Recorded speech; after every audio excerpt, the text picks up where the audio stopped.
নমস্কাৰ বন্ধু বান্ধৱীসকল, আপোনালোকক মোৰ দীপক চন্দ্ৰ ইউটিউব চেনেলটিলৈ স্বাগতম জনাইছোঁ। আৰু এইটো ভিডিঅ'ত মই কথা পাতিম বিভিন্ন ৰোগ প্ৰতিৰোধ কৰিব পৰা আমাৰ নিত্য ব্যৱহাৰ্য ঔষধি গুণযুক্ত ফুলৰ দৰে হোৱা এবিধ উদ্ভিদ মৰাণ আদাৰ উপকাৰিতা গুণ সম্পৰ্কে। জাতি আদাৰ সৈতে গছ প্ৰায় একে যদিও ইয়াৰ ঠাৰি, কাণ আৰু পাত সাধাৰণতে অলপ সৰু। মাটিৰ তলৰ কাণ অংশৰ মাজে মাজে কাটিলে একেবাৰে ভিতৰ অংশকেইটা গোলাকাৰ আঙুঠিৰ দৰে কলা মংখাল অংশ এটা থাকে।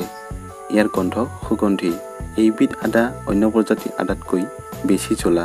তেন্তে আহকচোন জানিলোঁ সহজলভ্য বনদৰৱৰ মৰাণ আদাৰ ঔষধি গুণে আমাক কি কি ৰোগত উপকাৰ কৰিব পাৰে।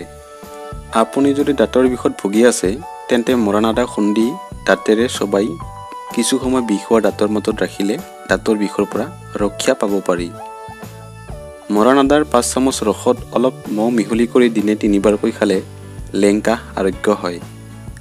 এচামুচ মৰাণ আদা ৰসৰ সৈতে পিঁয়াজৰ ৰস সমপৰিমাণে মিহলি কৰি খালে বমি বন্ধ হয়।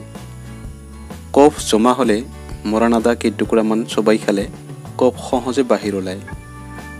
মৰাণ আদাৰ ৰসত মৌজোল মিহলি কৰি খালে মাত ভঙা বা স্বৰভংগৰ পৰা উপকাৰ পোৱা যায়। মৰাণ আদা এটুকুৰা নিমখৰ সৈতে আহাৰ খোৱাৰ আধা ঘণ্টাৰ আগতে চবাই খাই গৰম পানী খালে বায়ু ৰোগ সোনকালে ভাল হয়। ধূমপান কৰা লোকৰ শুকান কাহ হ'লে মৰাণ আদা এডোখৰ চবাই খালে সেই কাহ সহজে আৰোগ্য হয়। ব্ৰংকাইটিছৰ সংক্ৰমণ হ'লে 2 চামুচকৈ মৰাণ আদাৰ ৰসত মৌজোল আৰু কলীয়া তুলসী পাতৰ ৰস সমপৰিমাণে মিহলি কৰি খালে এই ৰোগৰ পৰা সোনকালে উপশম পাব পাৰি।